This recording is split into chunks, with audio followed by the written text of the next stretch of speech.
আসসালামু আলাইকুম, welcome back to my channel healthy food studio. আজকের এই পর্বে আমি আপনাদেরকে চিকেন ইয়াখনি পোলাও করে দেখাবো। এটা কিন্তু চিকেন বিরিয়ানি না, এটা হচ্ছে ইয়াখনি পোলাও। বিরিয়ানি এবং ইয়াখনি পোলাওয়ের মধ্যে অনেক তফাৎ আছে।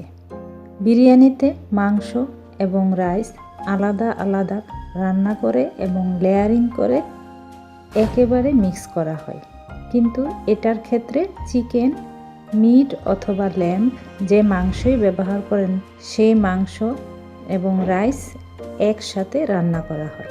আমি আজকে চিকেন দিয়ে তৈরি করছি, আপনারা সেম প্রসেস ফলো করে বিফ অথবা ল্যাম্ব যে কোনো মাংস দিয়ে তৈরি করতে পারবেন। চলুন দেখে নেওয়া যাক রেসিপিটি। চিকেন ইয়াখনি পোলাওয়ের জন্য আমি 1 কেজি চিকেন নিয়েছি।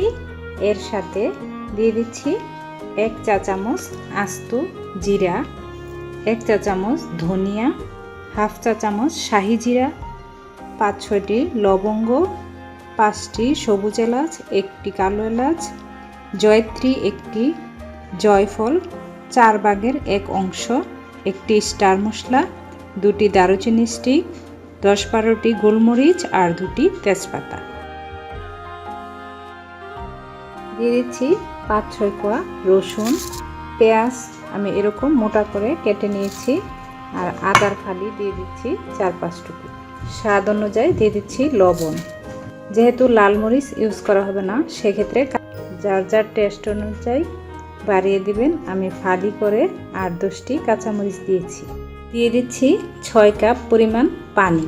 চলে যাচ্ছি চুলায়। প্রথমে হাই হিটে আমি 10 মিনিট সিদ্ধ করে নিচ্ছি। ফিরে এলাম 10 মিনিট পর। 10 মিনিট হাই হিটে জাল করে নিয়েছি। এখন মিডিয়াম আঁচে আমি আবারও 20 মিনিট জাল করে নিব। 20 মিনিট পর এখন চিকেনগুলো আমি তুলে নিচ্ছি। ছেঁকে নেওয়া এই মশলার এই ইয়াখনিটাই আমি পোলাওয়ে ব্যবহার করব। চুলায় একটি প্যান বসিয়ে দিয়ে দিচ্ছি 1 টেবিল চামচ বাটার, সেই সাথে দিয়ে দিচ্ছি 2 টেবিল চামচ রান্নার রেগুলার তেল। বাটারটা গলে আসছে, এখন দিয়ে দিচ্ছি 2টি পেঁয়াজ কুচি। পেঁয়াজটা নরম হয়ে আসছে, এখন দিয়ে দিচ্ছি আস্ত ফোড়ন, হাফ চা চামচ আস্ত জিরা, শাহি জিরা, গোলমরিচ, লবঙ্গ, এলাচ, দারুচিনি।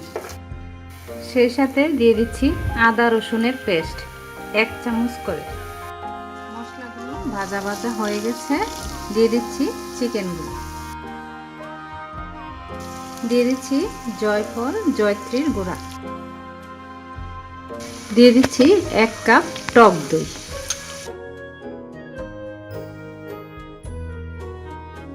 চিকেনটা ভাজা ভাজা হয়ে গেছে, দিয়ে দিচ্ছি আগে থেকে ধুয়ে রাখা পোলাওয়ের চাল।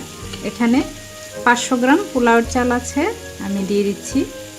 আগে থেকে যে আমি মশলা এবং চিকেন সিদ্ধ করে যে ইয়াখনিটা তৈরি করে সেই ইয়াখনিটা দিয়ে দিচ্ছি। 500 গ্রাম পোলাওয়ের চালের জন্য 1 কেজি পানি যথেষ্ট। এর চেয়ে বেশি পানি দিলে পোলাওটা ঝরঝরা হবে না। 1 কেজি পানি দিতে হবে। ফ্রাই প্যানের ঢাকনার যে ছিদ্রটা, আমি ছিদ্রটাও অফ করে দিচ্ছি। ফিরে এলাম 15 মিনিট পর। 15 মিনিটে যেই রাইসের পানিটা কিন্তু শুকিয়ে গেছে এবং রাইসটাও হয়ে গেছে। পোলাওর চাল হতে বেশি কোনো টাইম লাগে না, একেবারে ঝরঝরা হয়ে গেছে। দিয়ে দিচ্ছি 8-10টি কাঁচামরিচ, 1 চামচ গাওয়া ঘি দিয়ে দিচ্ছি। এখানে আমি সামান্য একটু দুধ নিয়ে 1 চিমটি জর্দার রং গুলিয়ে নিয়েছি, এটা আমি ফাঁকে ফাঁকে দিয়ে দিচ্ছি। এখন আমি আবারও 10 মিনিটের জন্য দমে রেখে দেব। 10 মিনিট দমে রাখার পর এখন সার্ভ করে নিয়ে আসছি। মাত্র 30 থেকে 40 মিনিটের মধ্যেই পোলাওটা হয়ে গেছে। দেখেন পোলাওটা কত সুন্দর জর্জরে হয়েছে এবং একটার সাথে আর এগিয়ে আমি একটু সামান্য বেরেস্তা ছিটিয়ে দিচ্ছি। আশা করছি আপনাদের কাছে এই চিকেন ইয়াখনি পোলাওয়ের রেসিপিটা ভালো লেগেছে। যদি ভালো লেগে থাকে চ্যানেলটি সাবস্ক্রাইব করে সাথেই থাকুন। আজকের মতো এখানেই বিদায়। আসসালামু আলাইকুম।